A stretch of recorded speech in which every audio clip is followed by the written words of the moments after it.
made any progress? 12. Yeah, go ahead and start. Yeah. So that's Israel, among other things. Okay, thank you. Okay, all right. So let me think here. Okay. I'm going to start by looking at the camera, okay? It is a great thrill to have the phenomenal harpist Alice Giles here in Ojai, California, where she is beginning her tour straight off the boat from, well, plane from Australia, beginning her American tour. And this is the beginning of October, and we are delighted that we have her first. And she's going to be playing a recital here up at Logan House at the Beatrice Woods Center for the Arts. And I'm going to ask Alice about her summer course that she offers in Australia in Kioloa, which I believe is a reserve. I'll let you talk about it. Yes, it belongs to the Australian National University, and it was bequeathed as a place for quiet retreat and learning. And I've been giving courses there every summer for about 10 years, and I really love this place for this purpose because you're completely quiet and undistracted, and we don't overload everyone. It's just the idea of little practice, master classes, and time to digest things. And that's what I really like about a summer course, that it's somehow out of the usual stream of activity and the way your mind is normally working, and it allows people to absorb in a different way. So even students who I have throughout the year, if they come to Kioloa, learn in a different way, and I actually find myself teaching them in a different way. It's a very interesting kind of thing, energy that happens. And the structure of the course is generally that it's each person gets a half an hour masterclass style lesson every day. People can come and go to observe as they wish, so no obligations, but I find that people learn just as much by observing as they do from the actual lesson. And the way that works is also that we have a big range of abilities and ages. So I have beginners of, say, 12 years old or 70 years old. And then you have students, or young professionals, older professionals, and each one we all learn by watching. And then the rest of the time there's the beach. It's just across the road to the beach. Beautiful south coast, beautiful pristine beaches, big surf. And then at the back there's 800 hectares of beautiful pristine Australian bushland. And kangaroos. With lots and lots of kangaroos, goannas, and yeah, it's a beautiful environment for that. And it used to be a working farm, and the accommodations of woodcutters' cottages. So very simple, back to the basics. Does one person have a cottage to themselves, or is it? No, it's all shared. So sort of two to a room. 2 or 3 rooms to a cottage, shared kitchen. So it's very much sort of bugging in together and sharing, and like a camp. Yeah, it really is like a camp, but just one step up. But that's great because they get to bond together too, and do a lot of them when they come together. Have they known each other before, or it's a mixture? It's a mixture. So sometimes they once have attended previous camps, or they're my students, or they're people that come from overseas who don't know anyone, and so there's a mixture. Often we get younger ones coming with their parents or siblings, or people coming with their partners. So we get a mix of not only harpists too, and yeah, it's a fun environment. Sometimes we eat together, sometimes we go out together, and sometimes we have things in the evening. We have an ensemble playing together, or this summer we'll have a couple of times we'll have one of the people who's coming as a student harpist is also an Alexander, very highly qualified Alexander teacher. Excellent. So she'll give a talk one evening, and another one of our very highly respected teachers, Jacinta Dennett, is a qualified Feldenkrais teacher. So she'll give a class one evening, and then of course we have a world famous harpist coming to give us some I don't know what I can offer, take so excited. Great harpists coming, and it's making everyone very excited that you're coming. Well, I'm so delighted because of the fact that having been down there for the World Harp Congress and having had a chance to work with a few of them that I know are coming, and just the enthusiasm and the level of playing, and I was just really bowled over by it all. So I'm so delighted to be able to go back and make contact again and just be part of it. So I'm very honored, and I'm also delighted to be able to see the kangaroos, because all I saw were in the zoo, and there was like 2 of them. And so this is going to give me an opportunity to actually see some wildlife. It sounds absolutely beautiful. If you walk outside at night, you'll be bumping into them. They're all over the place. Really? Yes, Oh, it's so extreme. It's wonderful. Yes, yeah. No, but I think also somehow we're very excited in Australia to have you, not only because of your great name and reputation and your history with Salcedo and how much we've all grown up with hearing about you, but also I think a lot of Australian harpists who've grown up in the Salcedo tradition have grown up also in Australia.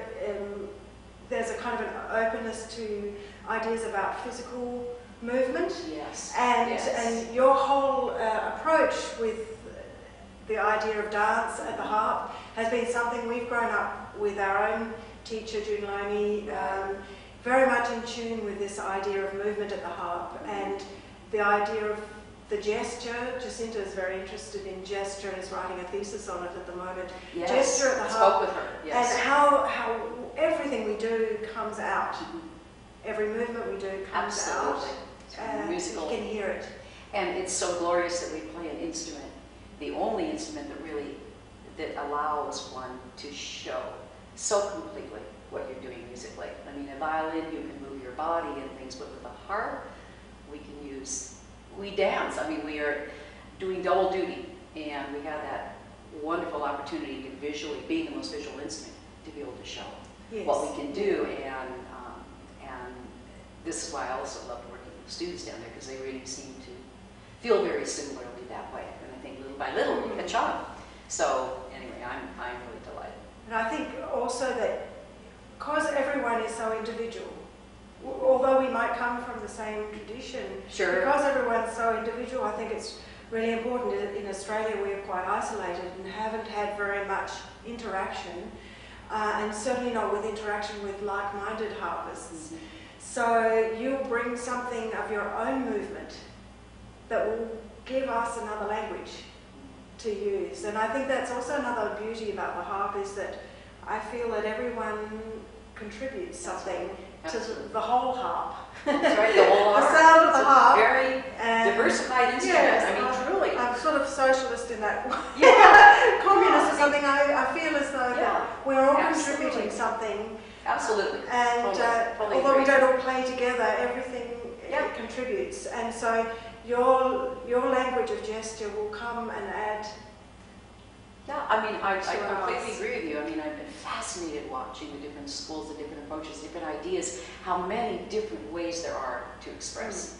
And I mean, a lot of these things I've come to realize, and just in the last few years, just how amazingly unique this instrument is, separate and apart from the sound coming out, but just everything about it. And again, I'm just really looking forward to having that opportunity to put in my 2 cents worth down there. And I have another question for you on the practical side. How does the practicing work with the students? They bring their harps. Yes, they bring their harps. Whoever doesn't, we find one for them to rent. But then they'll either share, if there are 2 in a room, they'll practice in their own rooms, in their bedrooms. So they do, so they divide the time up. Yeah, they divide the time. If there's room in the campus, we share around, we can find other little rooms, so it usually divides around fairly easily. Some of the little ones don't practice much. They practice a little bit, turn up at the lesson, watch one other person and nick off down the beach. Nick off. I like that. I've heard that term before, nick off. That's cute. That's cute. So it sort of balances out, and we try and agree on a curfew. Do you have a curfew? Sometimes we start out with one and then it kind of bends according to people's personalities, and one cottage likes to stay up late and one cottage likes to get up early. generally works out pretty well with practicing. Sounds absolutely heavenly. I'm sure it's very hard for people to leave when it comes to Yes. Harp. Yeah. And again, they go back and they report the incredible experience, and they want to come back again, and pretty soon you're going to have to build more cottages. But I mean, it's really, really wonderful. I'm so delighted you're doing that, because there's not enough of that, and the fact that you've been doing it as long as you have, and that you found the perfect, that's a lot of it, is finding that perfect. This is such a unique situation where people can come with their instruments and have that experience. Yes. So when you say the master class in the morning, so are they in the morning? Well, it lasts as long as there are a number of students. So I I'll do see, half so an they hour can- each. So I see. we'll have a full course this year. So Oh, okay, I understand. there'll be 12, so 14 maybe. So I'll be up there all day teaching one after the other. Just like Alice Giles. But you won't be like, oh, go ahead, excuse me. No. No, I was going to say, I was just thinking about the practicing and remembering that I was so glad I didn't experience this, but that Mr. Salcedo, as you know, had a habit very early in the morning, about 7 a.m., of picking up the phone and calling to see if his students were practicing around town in the various, places, the rooms he had rented for them, and usually the girls' room too in a place, you see. And they knew this would happen, and so one of them, of course, they're sound asleep, and would answer the phone, and the other one would run to the harp, and make noise, and oh yes, so saying we're practicing it, good for you. I think I'm exaggerating, maybe it was 8 a.m., but it was very early, but that was the routine. One answered the phone, the other would be practicing. So, anyway, that sounds like a situation where you'd almost want to just not even have your cell phone, not have any connection. Yeah, to the actually, outside very world. poor cell phone connection there. Good, So excellent. yes, I like yes. hearing that. Okay, I actually do. I like hearing that. So. Well, that's super. That's wonderful. Well, I'm so honored that you're going to be here. I mean, this is just a really special treasure to have Alice here in Ojai, my gosh, and to have the time with her, and I've admired her for I don't know how many years. She's still a babe in the woods, but it's a great honor. So thank you, and she's doing marvelously well. She just got here, and you never know, I don't know, it's 17 hours ahead, but I won't remind you, Alice. So anyway, thank you. It's the middle of the day. Yeah, thank you. Mind. Thank you, Heidi. It's a great honor for you to invite me, and a great honor to be here. Excellent. And that we can also share. Yes, we have much in common. Because I always looked up to you, and now to be on the level of actually sharing something is great honor. Perfect. Excellent. I think we're opposites in a lot of ways. I do? think of that, yes, and I think that that's lovely because that's part of that sharing thing. I think that That's what you're we'll doing something that I can't do, most definitely, and I hope I can bring something that, is not you. I mean, it's not one right. cannot Absolutely. do. I But can't count the number of things. It's something to do with, I'm very aware of that. It's a good team. Very special kind of. Yeah, it's a good team. It's somebody once said to me, it's not how long you've known someone, it's the empathy. Mm. And I remember when I did meet you, and it was 1981, or 82, something like that, way back, January, and Phoenix, and I just remember going, when we were taken out to dinner after you playing where you, and I was playing where I was playing, and I couldn't believe it would be that many years until I would see you again.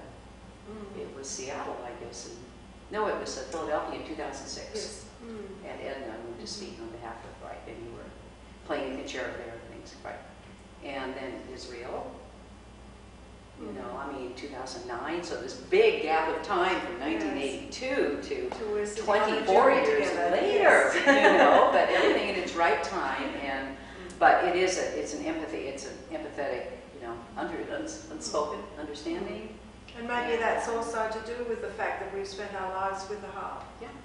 So it's molded us Harp and as much kids as and we've daughters. molded it. Harp and daughters, Daughters, yes. Absolutely. Great respect, so fabulous. Excellent. Okay, thank you, John. Okay. So that's good. I'm glad that we ended up talking about, because that's important, because the States, people should be coming from the States. Or more people. I don't know who you have coming, but It would be. People needs to from be. the States tend not to travel outside the States. I mean, I remember that even when I was living here. The number of people who've been outside travelling overseas is so different for us in Australia. You guys are Australians travel amazing. because we're John, they go isolated. everywhere, Australians. They, I mean, all the time these kids, oh, I'm going off to London. I'm like, Yeah. what? You know, they, Yeah. I mean, they're very, Yeah. and she's amazing. I mean, one time she gave me a lift in Israel. I mean, you can put her in any country, drive on either side of the road. I kid you not, I don't forget these things. And it's like, she might as well be going to the grocery store in her hometown. But that's because we have to, you see, whereas in the States, Wow. you've got everything here, really. I mean, it's a country Yeah, with it's, everything. yeah, it's So true. it doesn't Yeah. force you to, and that's good and bad. I mean, it's wonderful because you've got it all laid on, but in another respect, Yeah, you it tend keeps not us to from, see, that's you know, right. the worldview is important. Yeah. I've been thinking about that lately. You know, worldview is Best something. education there is you've got to get out and see the world. It's like that Beatrice Wood. Yes. You know, she yes. immediately Yes. got that worldview, Exactly. and it makes a difference. You know, my mother almost took my oldest sister Julie out of Girl Scouts because of the creed. And the creed had something to do with, you know, God protect America, something like Right, that. yeah. And my mother was so opposed to any form of nationalism. And boy, was she right, my quiet little mother. But I've always remembered that in Americans, because we are so isolated, have this, I love this expression that, oh, come on, what is it? Oh, I can't think of it at the moment, it'll come to me, but the whole point is patriotism is the belief that your country is superior because you were born in it. And I think that is such, it doesn't matter where you come from, right? It's like, I was born here, this is the best country. But Americans, particularly, because we have so much here in natural resources and all kinds of things, it's just like the rest of the world doesn't exist. And, you know, Well, anyway. I mean, we have plenty of that negative kind of patriotism too in Australia, but Yeah, well, but it is true, isn't it? Patriot, yeah, it is yeah. you're born there, so therefore it must be the best country. yeah. Anyway, Alice, thank you so Oh, much. yes. I'm glad, because